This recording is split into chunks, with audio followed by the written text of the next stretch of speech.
Hello, hello.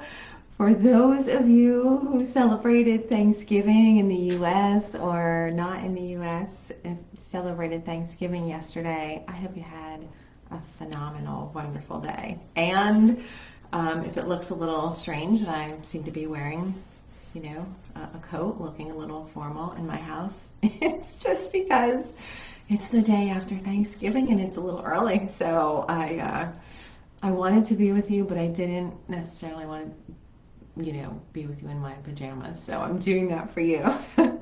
So I'm T, your joyful parent guide and harmonizer, and I'm here with tip number 20 today from Aletha Solter's Raising Drug-Free Kids. 2 days ago, I was here with number 19, which was allow your toddler to say no. And number 20 is a mouthful. Number 20 is elicit cooperation through non-authoritarian methods. And, totally 100% I resonate with this tip. It's just, it's a little bit of a mouthful. So let's dive in a little bit, because I think a lot of us would say, oh, well, I don't want to be authoritarian with my toddler. And I love some of the things that Aletha talked about, and she included them in here, which we wouldn't necessarily think about as authoritarian. So I'm gonna grab my my little notes here.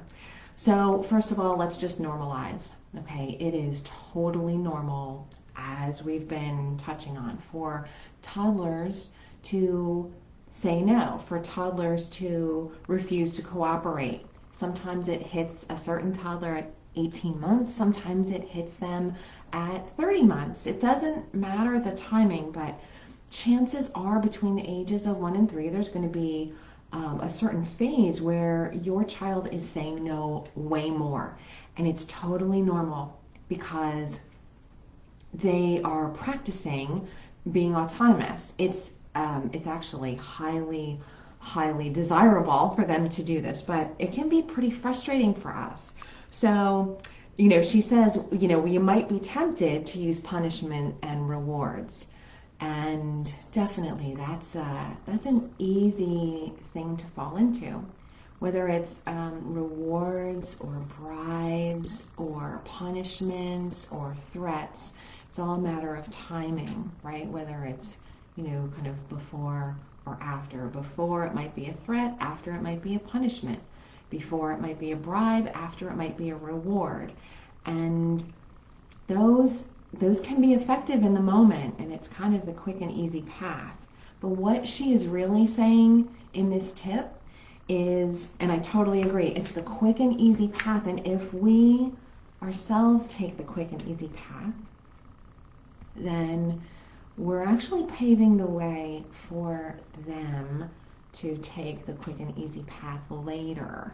And her whole, in the title, it's Raising Drug-Free Kids. So that's really what she's gearing this all towards. And so, that might be what you want to gear towards. It might be that you just want to gear towards making your own thoughtful decisions rather than taking the quick and easy path. So that, I think, is the broader here, regardless of drugs and situations with that. So I love what she offers, because it's true whether it's a toddler, whether it's a 10-year-old, a 20-year-old, a 50-year-old, okay? The key is, there's a double key here. The key is to make whatever the activity is more fun and give them choices.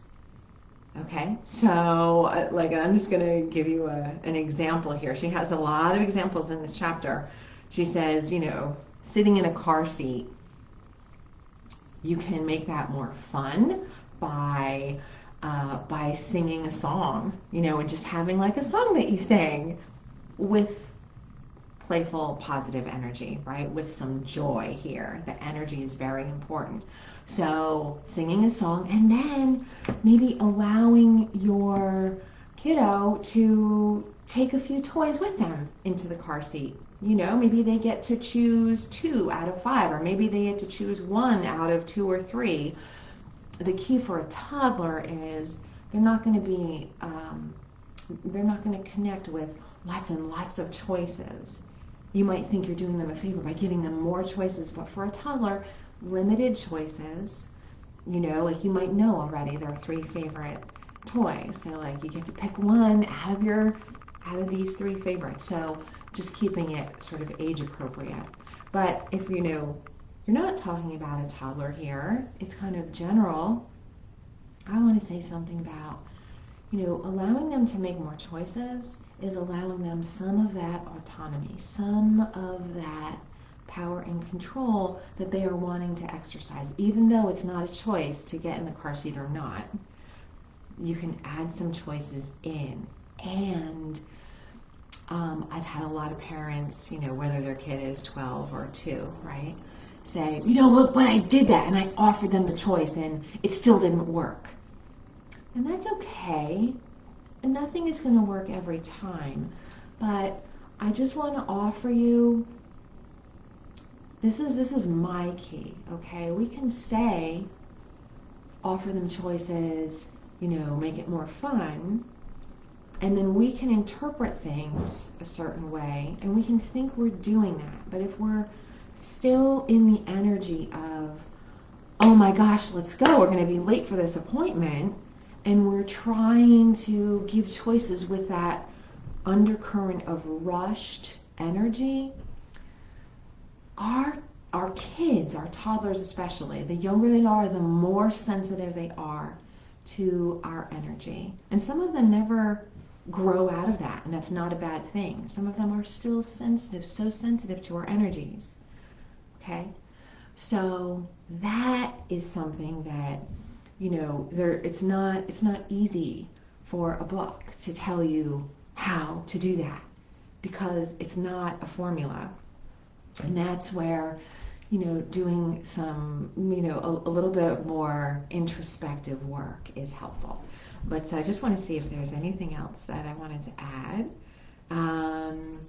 Oh, she has another excellent insight here. She says, you know, it's important to give your toddler information about why you want her to do a certain thing. And sometimes we think, oh, well, they're too young to understand. Maybe not true. And even if they are, that energy of, I'm going to give you this piece of information, that can be huge, right? They feel the energy. So a good example is, you know, keeping your kids safe on a street, right? Give them the choice, if they're a toddler, between getting in the stroller or holding your hand, before they really internalize that it's important to stay on the sidewalk with mom and not go into the street. And you can say, I don't want you to get hurt by these passing cars. They're very fast and it takes too long for them to stop. They can't stop for you. So I want you to stay safe. So would you like to get in the stroller or hold mommy's hand or daddy's hand? So giving them some information about the why is a really wise thing to do. So, okay. I want to, if you're listening to the replay, I always forget to say this, but if you're listening to the replay, please hashtag replay so that I know that you watched and I can say hello. And I look forward to coming in with tip 21. We have a few more to finish on the toddlers, before we move on to an older age grouping. So I look forward to that. And I also want to invite you, if you're not yet in the Relational Parents Facebook group, please feel free to join us. I'm going to be doing a masterclass on the path of ease and, you know, solving the struggle, which is really well timed before the holidays. I'm going to be doing that early next month. So I hope to see you in there. Until next time, bye for now. Be well.